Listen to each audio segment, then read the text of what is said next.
Can I learn Clip Studio Paint in 7 days well enough to complete a studio quality animation? Oh yeah.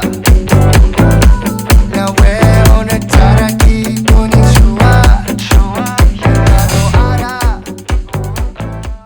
So if you're new to my channel, I'm an animator working on his own series, as well as like some comic books and other stuff.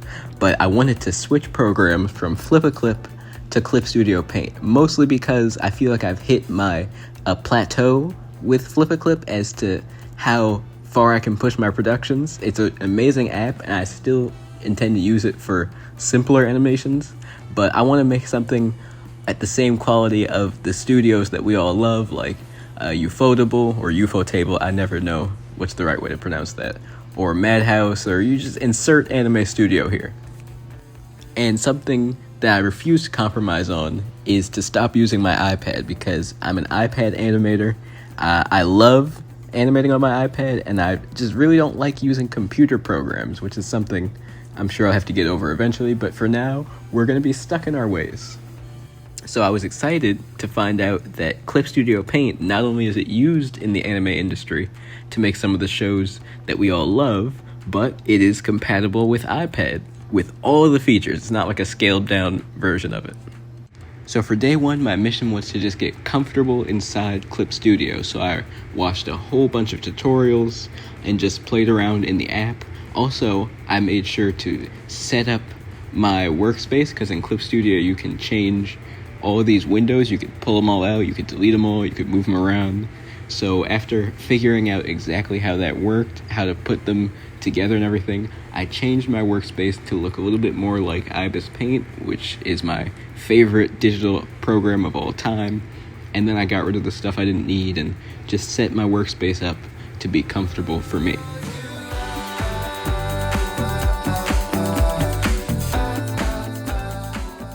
Day two, I took my new workspace and the knowledge I gained from all the tutorials, in addition to some more tutorials I watched on day two, and I started just drawing in the app, because animation is really just drawings, and all these programs do is they help you to produce higher quality drawings. They make certain things easier, and I know Clip Studio is very powerful, so I wanted to get comfortable creating fully finished illustrations in it.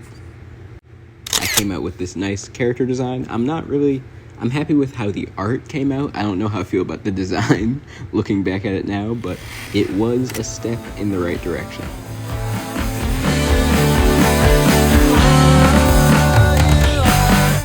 Day three, this is my last day of getting comfortable with the app before I start actually testing out the animation functions, because Clip Studio, I'm pretty much only going to use it for animating. I have Ibis Paint for my comics, so animation is the main goal with this. So I did a couple little character designs here. I do a whole series of animations with like martial arts characters, and they've got different colors and everything. It's like a whole little storyline I have for them. So I thought I'd design the boxing and taekwondo characters, and then hopefully get them moving on day four. And to finish off day three, I did just a quick little simple animation just to get a feel for it, but I still don't feel comfortable with how the whole animation section is set up, so hopefully I can familiarize myself with that on day four.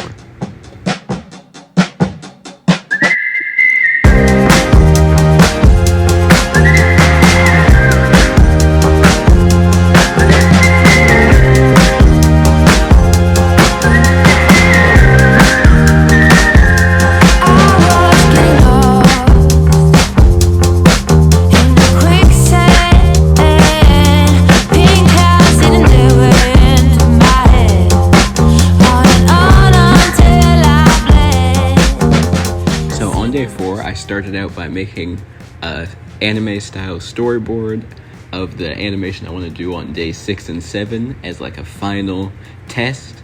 But before that, I have to finally figure out how to comfortably and speedily animate in Clip Studio Paint. I watched a bunch of tutorials. A couple things are a little different for me because I'm using the iPad version. Like on the computer version, you could just take a mouse, select frames, and move them back. But on the iPad version, you can't do that. So what you have to do is insert a frame. And you can put how many frames you want to insert that was really helpful to learn. So I decided to start with a simple animation just to test out the pipeline. I understand Clip Studio way better now, and I'm more comfortable in it, so now I have to see how well of an animation I can execute. And while working, you'll run into problems naturally that then you can solve. Like, while working on this animation, I realized I don't know how to copy and paste portions of my drawing, because in Flip a Clip what I would do is, let's say I drew this head and I need to draw hands around it. So I could copy the head and paste it as many times as I needed to, and then animate the hands. When I went to do this in Clip Studio, it's not as simple as it should be. What you have to do is create folders inside your frames. It's a whole convoluted process, but it is doable. Going forward, I will set up my file to better handle that in the first place. But overall, it's pretty smooth. I had to break out a Bluetooth keyboard because keyboard shortcuts are a necessity if you want to use Clip Studio Paint effectively, and I think that just comes from it being a computer program to begin with. This also allowed me to hide 80% of my workspace and use just the timeline and the drawing area, and use the keyboard shortcuts to access pretty much everything else that I needed, only opening windows occasionally. This is great because you just want as much surface area as you can get for actually drawing. Now, the animation I've been working on in question is MMA versus a gun. Someone actually commented this on my TikTok. I thought it was funny, so I figured I would animate this. Of course, MMA would win because I wanted it to. That's why. While animating, a few more things came up. Like, I usually wanted to keep the thumbnail previews that you see on the timeline here. At first I had them at medium, then as I kept going I made them smaller and smaller until I just completely got rid of them and went for the numbers instead. I always thought I would keep the thumbnails because both Ibis Paint and Flip a Clip have the little thumbnails, so I'm used to that. But when you're using Clip Studio, it's just, you want as much space to draw as possible, so it's really not necessary to have the little thumbnail previews there. Overall, the drawing experience in Clip Studio Paint is very nice. I've gotten used to it. The animation features are great. There are a couple things that I feel should be simpler, but overall I'm liking it so far. Day 5 I continued working on this animation, and then I took a break, and then I plan to resume and finish it on day 6, and then I'll have a day and a half to finish a more detailed animation, so that'll be fun. So I woke up on day 6, and then I decided not to finish this animation in this video.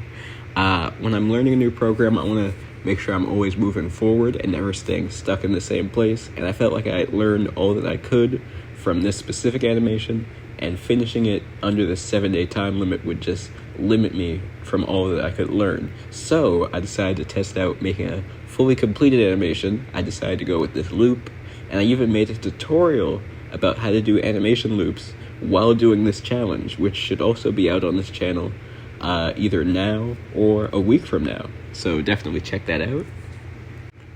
But one of Clip Studio's biggest strengths that I've found by using it is how they handle your frames. There are a couple drawbacks to this, but the main plus is that you can hold frames just by leaving a bunch of blank space, and then if you, let's say I do frame 1 here, and I leave this amount of blank space between frame 1 and 2, and let's say I go to the middle of that here, I can draw on that and it will still affect frame 1, so I don't have to go all the way back to that. Also, when I was doing this loop, I wanted to use frame 3 twice, so I just copied it and pasted it right after frame 4, and if I draw on either one of these, it affects both, so it's linked, which is really, really cool.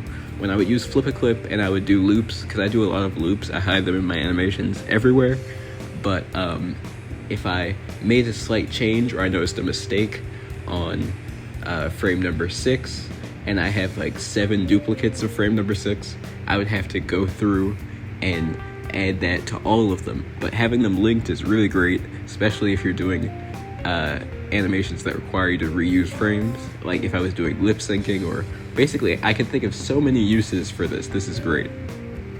I also played around with making each individual frame into a folder that housed layers. So as confusing as that sounds, with Clip Studio, each frame is basically a layer. And you have your timeline here. So your timeline is your frames, but they're also represented as layers on this right side here. So you can adjust the layers on the right side and it won't affect the frames on the timeline. Just a simple way of explaining it. So I could take frame number 1 and make it into a folder that houses 3 different layers, but it will still show up as one frame. So I could do the inking, the coloring, and the shading all in that folder for that frame, and I don't need to make any extra timelines or cell folders to do all those steps in. So I could do it all in one timeline just by having multiple layers in one frame, which is really cool. It can get a little convoluted if you have like a super long sequence. I could see that happening, but for simple stuff like this, it actually saves time as to not have extra stuff on your timeline. The more I used Clip Studio too, the more comfortable I got in it. I already felt pretty comfortable with it on day 2, but here on day 6, it's like I'm in any other program that I'm used to. I've kind of gotten used to how they keep everything, how everything is labeled, and I'm just working with the app instead of trying to work against it. I made a separate cell folder, I hope I'm calling that right, but this yellow one here, because I'm able to color code them, which is really cool. And I did the bench that he's lifting on all on that folder. So it's one frame that holds across the entire animation, and I was able to really shade and make the bench detailed and add the little towel and the details and everything. And then I was able to go up and do the actual character animation above that while having that one item hold.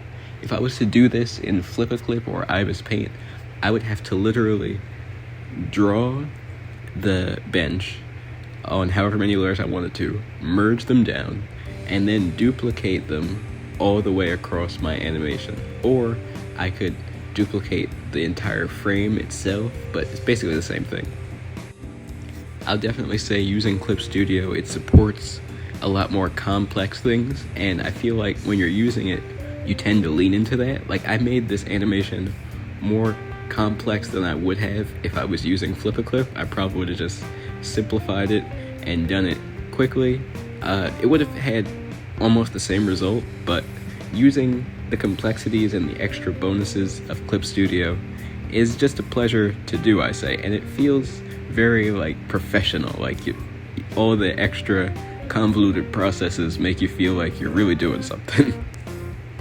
One little downside too is that all the keyboard shortcuts that I need are on the left side of my keyboard, and since I am right-handed, I have my keyboard on my left side, so I have to reach a little bit farther over the keyboard. But all the buttons I have are super memorable.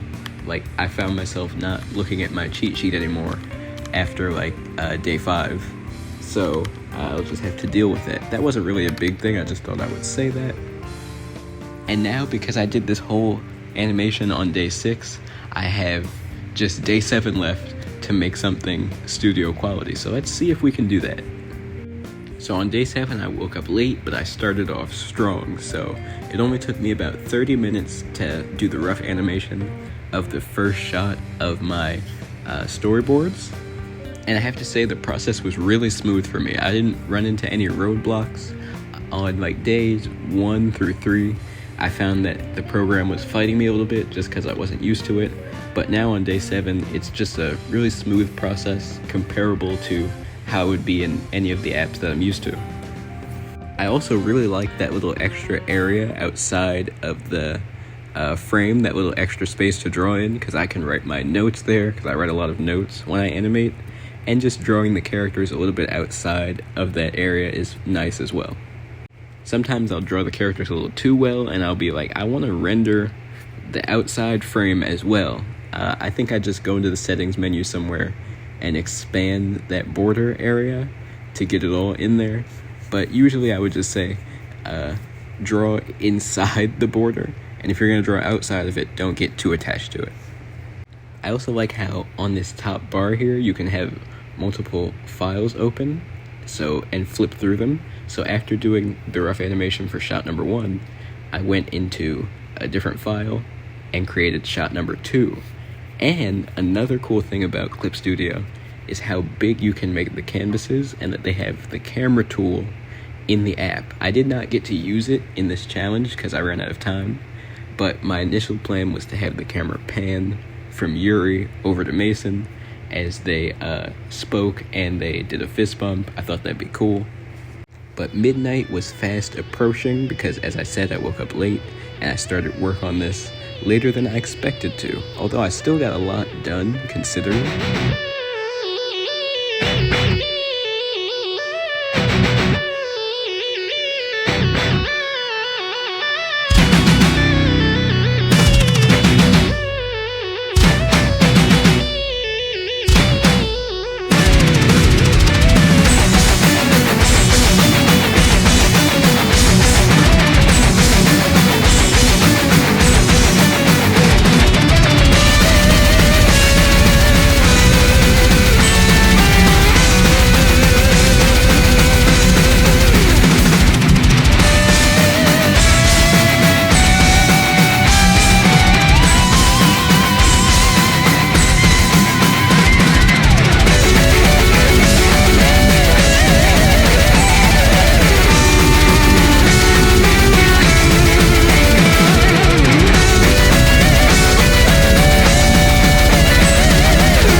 This is a really cool shot. I like how it shows the camaraderie between Yuri and Mason.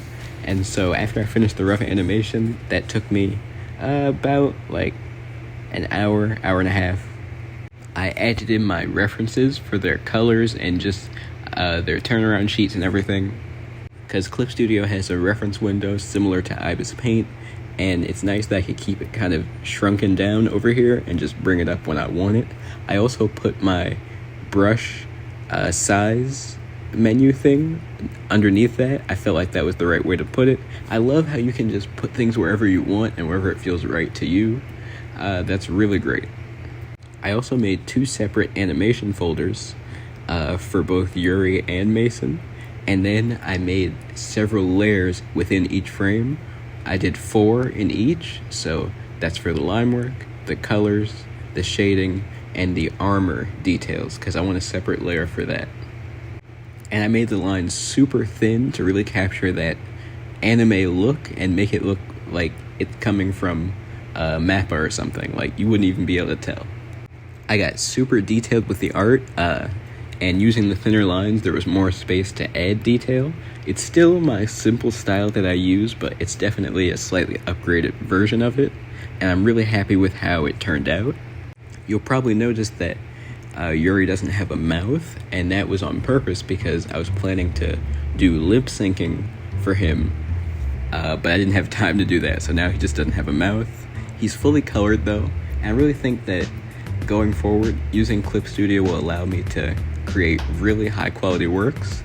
But that is the end of the 7 days. It hit midnight, and even though I felt like I probably could have kept working just based off of hours, since I didn't get 24 hours in each day, I wanted to be true to the challenge of 7 days. So this is all the animation and the art I created in Clip Studio in this 7-day time period. I'm really happy with it. I feel like I've learned a lot, and I'll make another video eventually showing how I've learned in a month's time, like seeing if I could produce something super studio quality just by myself in this app. So stay tuned for that, subscribe for that, and let me know in the comments what you guys think. Like, would you try Clip Studio? Would you transition from whatever app you're in? Or maybe you already use it and there's some things that I didn't mention in this video, maybe some secret tips that you know. Definitely let me know and let us all know in the comments. Like and subscribe for more animation and action entertainment content. And if you would like to see me try animating on paper, click this video right here.